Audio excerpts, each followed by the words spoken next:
Bonjour les bondiens, ce mois-ci, je vous transporte dans le film On ne vit que deux fois, sorti en 1967. Sean Connery est âgé de 37 ans et endosse le costume de 007 pour la cinquième fois. Hélas, le personnage ne l'amuse plus. Au contraire, il l'insupporte. Le slogan d'Opération Tonnerre prétendait que le film était le plus explosif de tous les James Bond. L'opus suivant pouvait-il faire encore plus explosif? Pas dit. Les producteurs auraient pu choisir la prudence et tenter un James Bond plus intimiste, ce que permettait le roman de Fleming. Dans le roman, 007, dépressif du fait de son veuvage, s'en va dénicher Blofeld au fond d'une forteresse japonaise. Hélas, Bond a ses imitateurs, et face à cette concurrence, Eon Production ne peut pas changer son fusil d'épaule. De plus, Charles Feldman produit son Bond avec une nouvelle adaptation du roman Casino Royale et sa pléthore d'acteurs célèbres. David Niven, Peter Sellers, Ursula Andress, Orson Welles et j'en passe. On ne vit que deux fois poursuit la voie de l'extravagance, des gadgets déments et des décors hallucinants. Il entame également une nouvelle ère, celle des films qui portent le titre d'un des romans de Fleming, tout en se détachant considérablement de l'intrigue. En juillet 1966, la capsule spatiale américaine Jupiter 16 de la NASA est capturée par un vaisseau non identifié. Les autorités américaines sont persuadées que les Russes sont responsables de l'agression et le font savoir lors d'une réunion au sommet. Mais le gouvernement britannique les invite à la prudence, car, d'après ces informations, le mystérieux vaisseau a atterri quelque part dans la mer du Japon. Le MI6 décide d'envoyer James Bond sur place. Pour qu'il ait les coups des franches, sa mort est simulée à Hong Kong par une attaque à la mitrailleuse. Le lendemain, une cérémonie funéraire en mer, en grande pompe, est organisée à bord d'une frégate.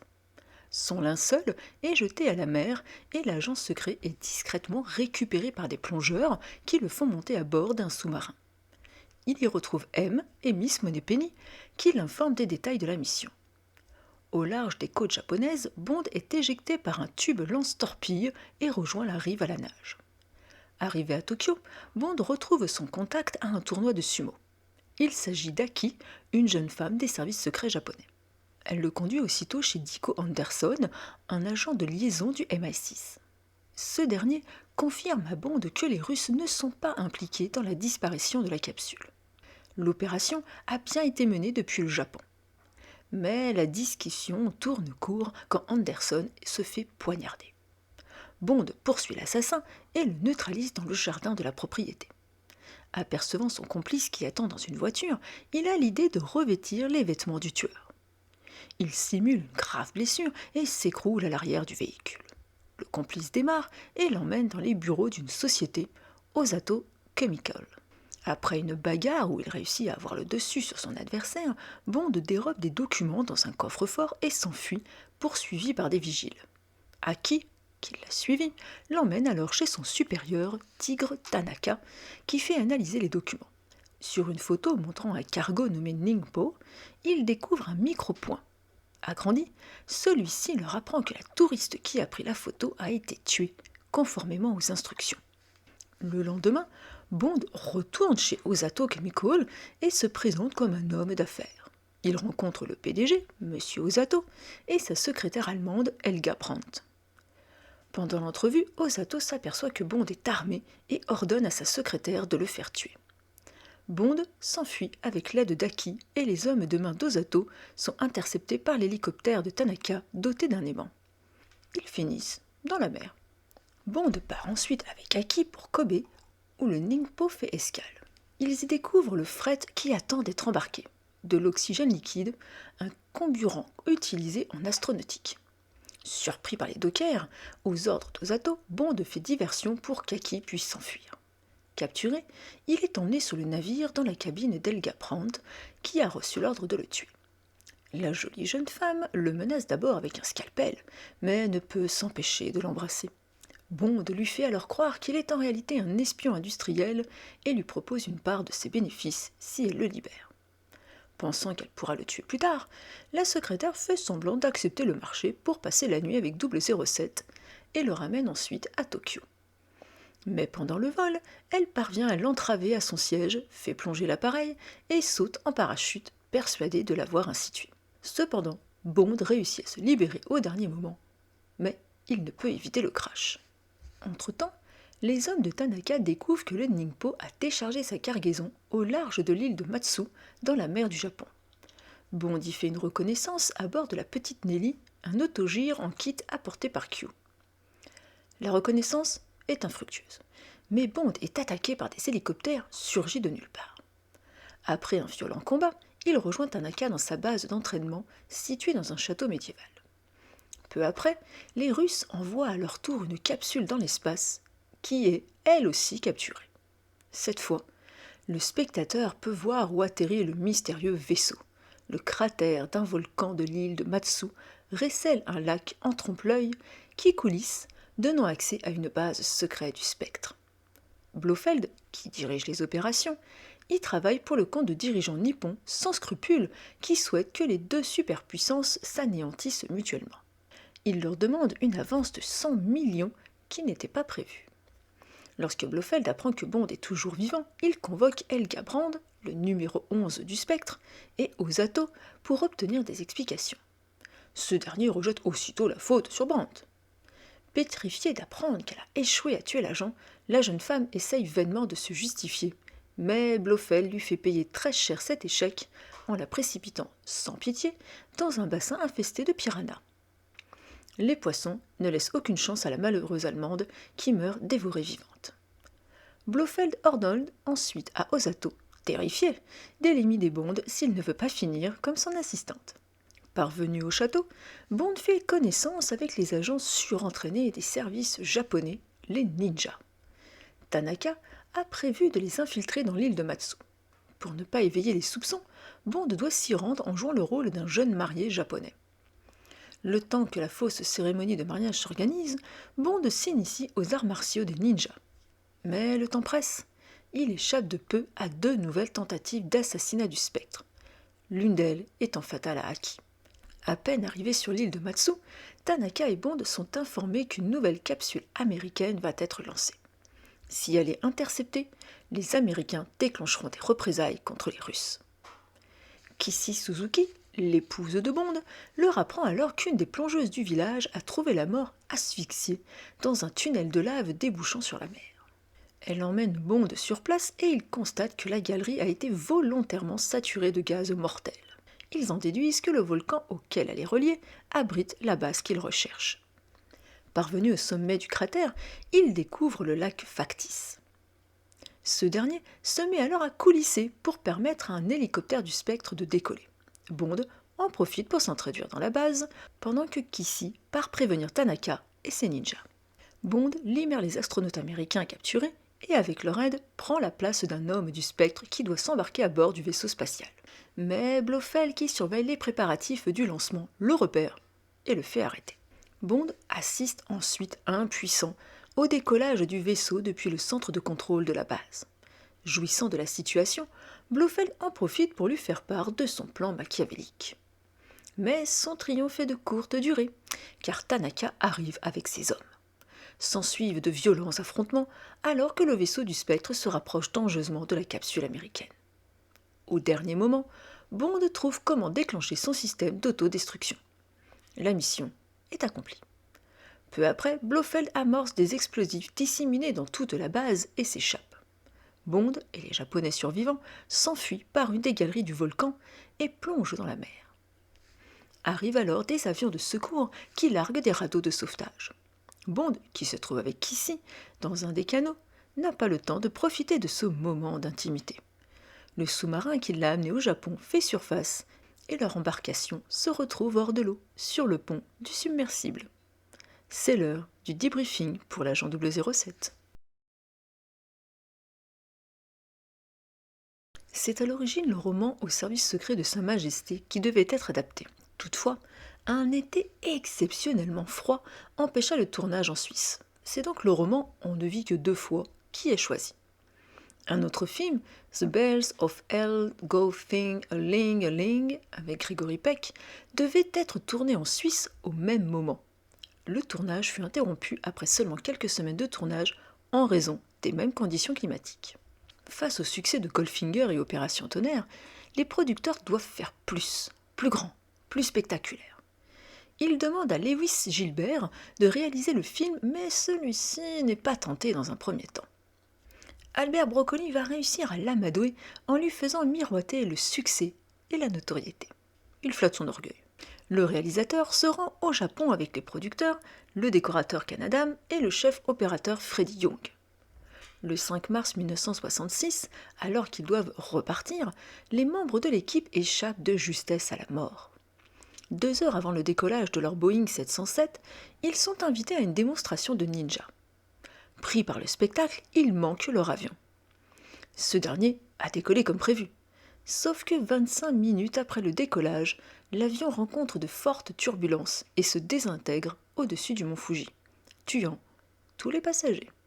Richard Maybaum n'étant pas disponible, les producteurs se tournent vers Sidney Boehm, un spécialiste des films noirs hollywoodiens, ainsi que vers Harold Jack Bloom. Les 2 scénaristes remettent un script en janvier 1966. Bloom rejoint l'équipe au Japon pour peaufiner son histoire. Cette dernière ne sera pas retenue.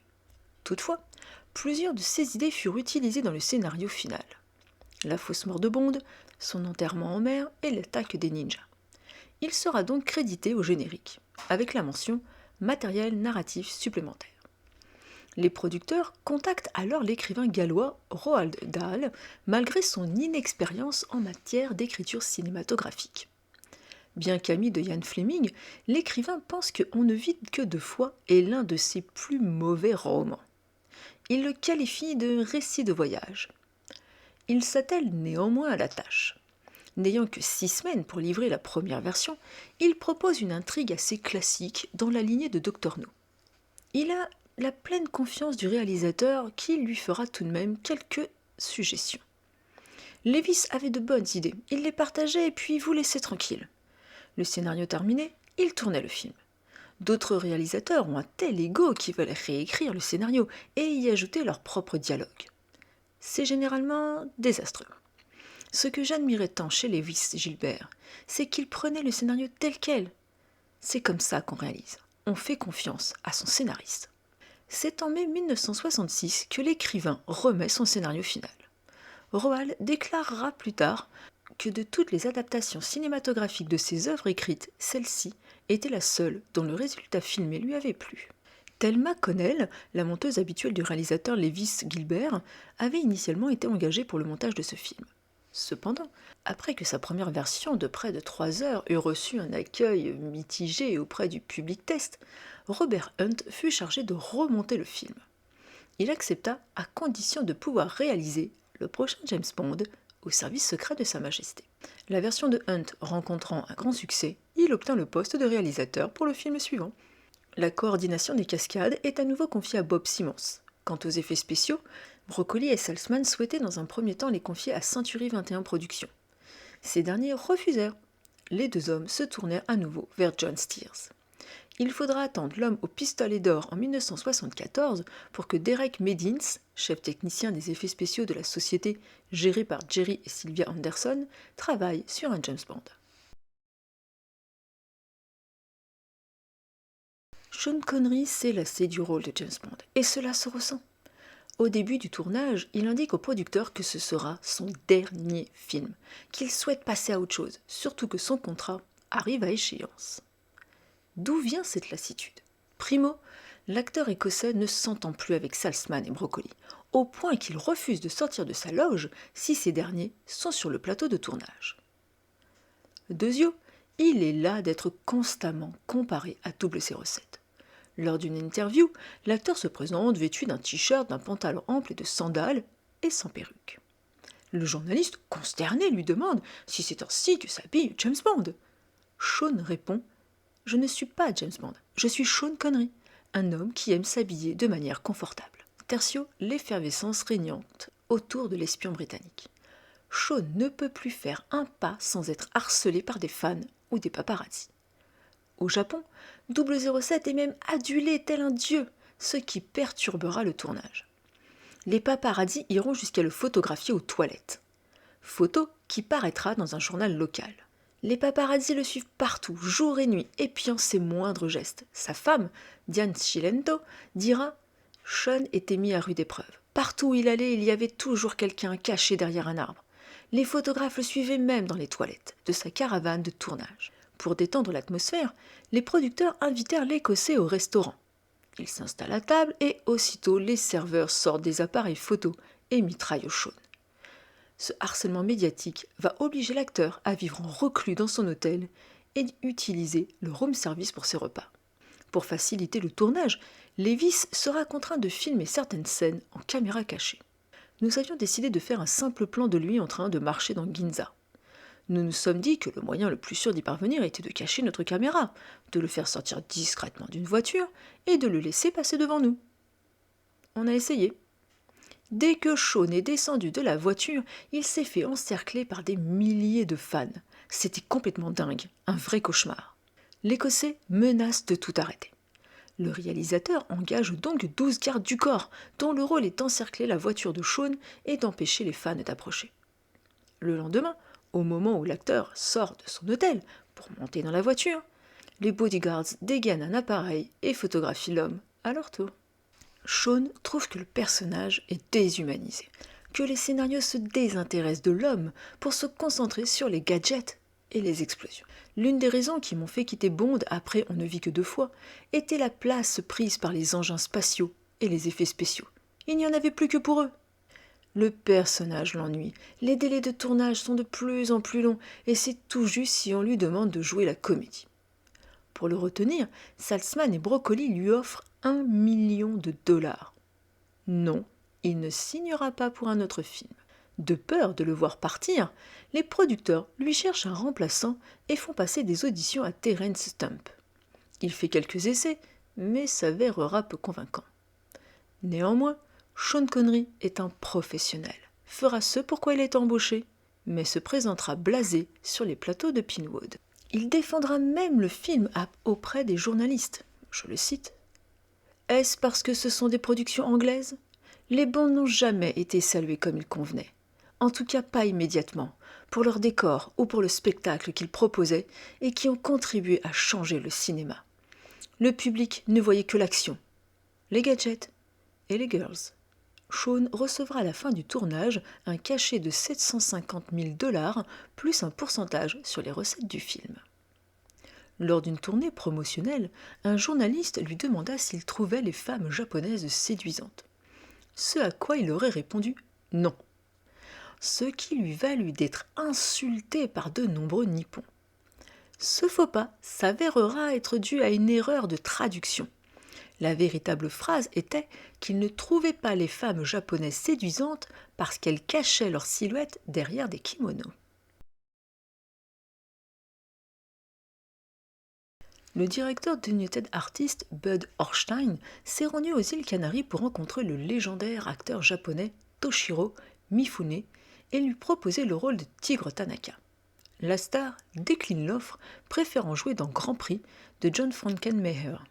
Lewis Gilbert, de son côté, avait fait appel à l'acteur Tetsuro Tamba pour servir d'intermédiaire entre les acteurs japonais et l'équipe anglaise du film. Les deux hommes se connaissaient pour avoir travaillé ensemble sur le film La Septième Aube en 1964. Tamba recommanda des actrices japonaises susceptibles d'apprendre l'anglais relativement vite.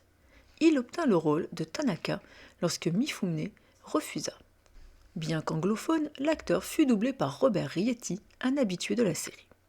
Néanmoins, une ligne de texte reste sa propre voix lorsqu'il parle japonais aux filles qui le lavent. Tamba, né au Japon en 1922, est apparu dans plus de 300 films et séries entre 1952 et 2006. Il est également connu pour son rôle de samouraï dans le western 5 hommes armés, sorti en 1969. À la fin des années 1990, Tamba devint un chef religieux. Tanaka est le chef des services secrets japonais. Il est l'équivalent de M au pays du soleil levant. En raison de sa haute position, son identité est un secret bien gardé. Il voyage seulement à bord de son train privé pour éviter les rues bondées de Tokyo. Tanaka dirige également une école de ninja située dans une région reculée du Japon et son équipement sophistiqué n'a rien à envier à la section Q du MI6. Comme de nombreux autres personnages des livres, la personnalité de Tanaka a été édulcorée dans le film. Le roman le présente en effet comme un ancien gangster qui s'est retrouvé du bon côté à la suite d'un revirement politique après la guerre, alors que c'est un espion véritablement amical et héroïque au cinéma. Pour info, le projet de transport privé de Tanaka a été filmé à la station Nakano Shimbashi du métro de Tokyo. De nombreux équipements de la station sont restés inchangés depuis le tournage. Lors de l'écriture du scénario, Roald Dahl dut se conformer aux directives de Salzman et Broccoli. 3 femmes devaient apparaître dans l'intrigue, selon des profils bien déterminés. La victime innocente, la méchante et la gentille. Chacune se partageant à peu près un tiers du film. Bond couchant si possible avec les 3 et partant avec la dernière après que les autres auront été tués plus ou moins atrocement. Deuxième contrainte. Le gouvernement japonais autorise le tournage à la seule condition que les actrices principales soient nippones. Les producteurs doivent renoncer aux filles hawaïennes initialement prévues, ainsi qu'aux métisses, soit des femmes américano-japonaises. Ils demandent à Toho Studio de leur fournir 2 actrices. Le problème est qu'aucune d'elles ne parle anglais. Pas de problème, les 2 femmes sont envoyées à Londres afin d'y suivre des cours en accéléré. Ayant montré plus de disposition, Akiko Wakabayashi obtient le rôle d'Aki, qui se nommait à l'origine Suki, et dont le nom de famille n'est jamais mentionné dans le film. Le prénom fut modifié à la demande de l'actrice. Au moment du tournage, un nouveau problème survint. Akiko ne sait pas conduire. Des câbles furent donc attachés à la Toyota blanche et 6 cascadeurs les tiraient pour donner l'illusion à Aki de rouler. Des cascadeurs la remplaçaient également dans les plans éloignés en portant une perruque noire. Aki est un agent des services secrets japonais sous les ordres de Tigre Tanaka. Elle est également chargée d'assurer la liaison entre les renseignements nippons et Diko Anderson, le représentant du MI6 au Japon. Absente du roman, Aki, tout comme M. Osato et Helga Brandt, ont été créés spécialement pour le film. Miyama est surnommée la Brigitte Bardot japonaise au vu de sa plastique irréprochable. Elle tapa donc dans l'œil des producteurs. Problème, la jeune femme ne parvient pas à apprendre l'anglais. Celle-ci était charmante, mais elle avait de réelles difficultés avec l'anglais. Alors nous avons envisagé de nous séparer d'elle, reconnaît le réalisateur. Un peu couard, les producteurs demandent à Tetsuro de lui expliquer la situation. Le lendemain, l'acteur nippon est interrogé sur les réactions de sa consoeur. Je le cite. Elle est d'accord. Si elle ne fait plus partie du film, elle se suicidera. Elle ne peut pas retourner au Japon, car elle y perdrait son honneur, après toute la publicité faite autour d'elle. James Bond est le roi au Japon, et elle avait décroché le grand rôle face à lui. Inquiet, Salzman et Broccoli décident de la garder et de lui trouver un petit rôle. Elle jouera Kissy Suzuki, l'épouse soumise et peu bavarde de James Bond. Mi interprète une pêcheuse japonaise dans le film, sauf que la jeune femme ne sait pas nager. Ayant peur de perdre le rôle, elle ne dit rien et plonge. La voyant se noyer, Diane Cilento, la femme de Sean, se jette à l'eau et la sauve. Après cet accident, Diane doublera la japonaise lors des scènes aquatiques coiffée d'une perruque noire. La voix de Mi sera doublée par celle de l'actrice allemande Niki von der Zyl. De nombreux mannequins européens auditionnèrent pour le rôle de Helga Brandt, la numéro 11 du Spectre. L'actrice allemande Eva Renzi fut approchée par les producteurs, mais elle refusa le rôle car, je la cite, « Les films de James Bond sont bons pour les jolies filles, mais pas pour les actrices.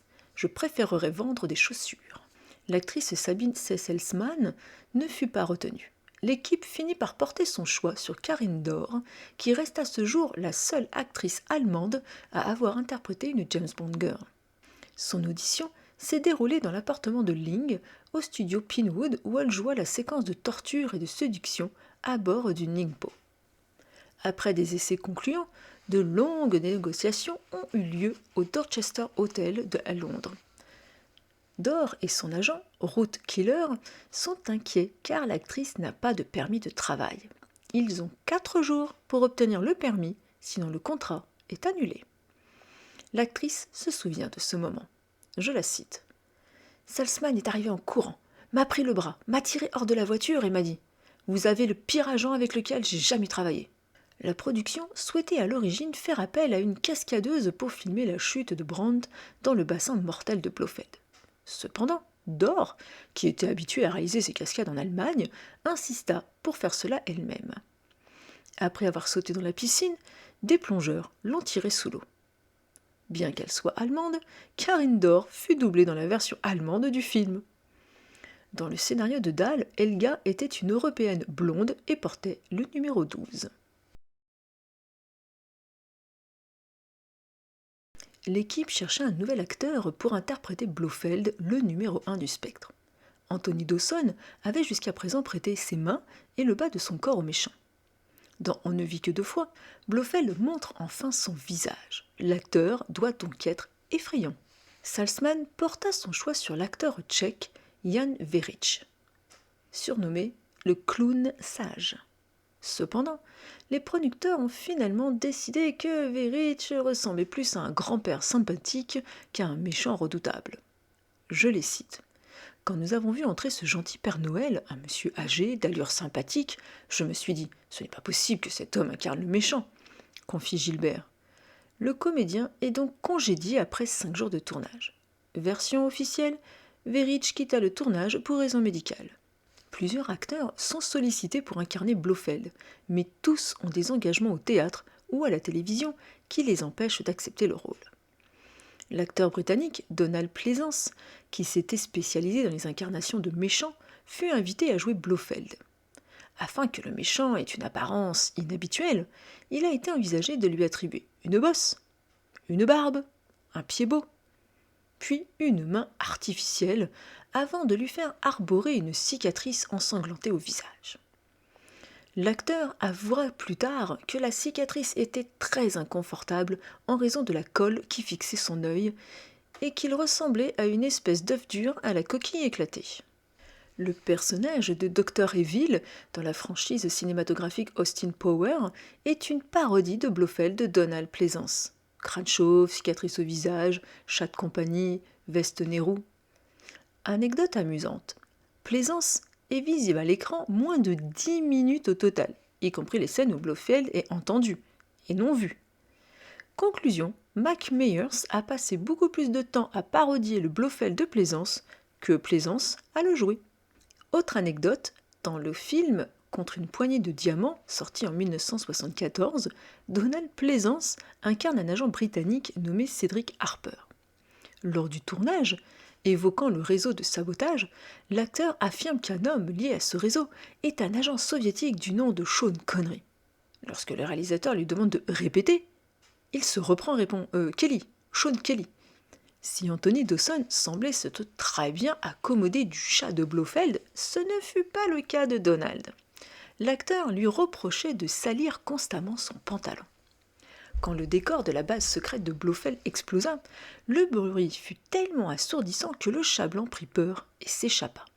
Durant 3 jours, les techniciens vont le chercher et finiront par le retrouver dissimulé sous les poutrelles du décor, tremblant et affamé. Comme rien n'est jamais perdu au cinéma, les images du chat effrayé furent intégrées dans le montage. Le tournage de la scène ne fut réalisé que 3 mois plus tard en Espagne. La production a dû verser des dommages et intérêts pour perte de revenus aux propriétaires réels de l'animal, qui est resté tellement traumatisé par cette expérience qu'il n'est plus jamais retourné sur un plateau de tournage après cela. Teru Shimada incarne Monsieur Osato. Il travaillait comme concierge au studio Paramount lorsqu'il a été choisi pour le rôle. Charles Gray incarne Dicko Anderson, agent de liaison britannique au Japon. Ian Fleming avait nommé le personnage de Dicko en référence à son ami Sir John Nicholas Anderson, communément connu sous le nom de Nico Anderson. Charles Gray jouera 4 ans plus tard Ernest Blofeld dans Les Diamants sont éternels. Il jouera également dans La Nuit des Généraux en 1967, aux côtés de Donald Pleasence. Dans le roman, Anderson est australien et survit à cette aventure bondienne. Charles Gray reste à ce jour le seul acteur à mourir 2 fois dans la saga James Bond. Tsai Ching a obtenu le rôle de Ling, la femme visible avec Bond dans le pré-générique. Elle fut choisie par Gilbert qui avait déjà travaillé avec elle. Je le cite. « Tu devrais jouer dedans car les James Bond girls ont de la chance !» Sous-entendu, ce film pourrait lancer ta carrière. Chin jouera également Madame Wu en 2006 dans Casino Royale avec Daniel Craig. Michael Shaw, son frère, interprète quant à lui numéro 4. Les 2 acteurs ne partageront aucune scène dans le film. Chen Rimmer interprète dans le film un simple opérateur radio. Il reviendra dans L'espion qui m'aimait sous les traits du commandant Carter. Burt Knook fait son retour, il s'y joue le numéro 3 du spectre. Dans Goldfinger, il était Monsieur Ling. Dans le registre acteur recyclé d'un épisode à l'autre, Joe Don Baker, qui interprète le méchant Brad Whittaker dans Tuer n'est pas joué, a ensuite joué l'agent de la CIA Jack Wade dans GoldenEye et Demain ne meurt jamais. Je vous remercie d'avoir visionné cette vidéo et je vous dis à la semaine prochaine pour la suite des aventures de On ne vit que 2 fois. En attendant, je vous souhaite un agréable week-end.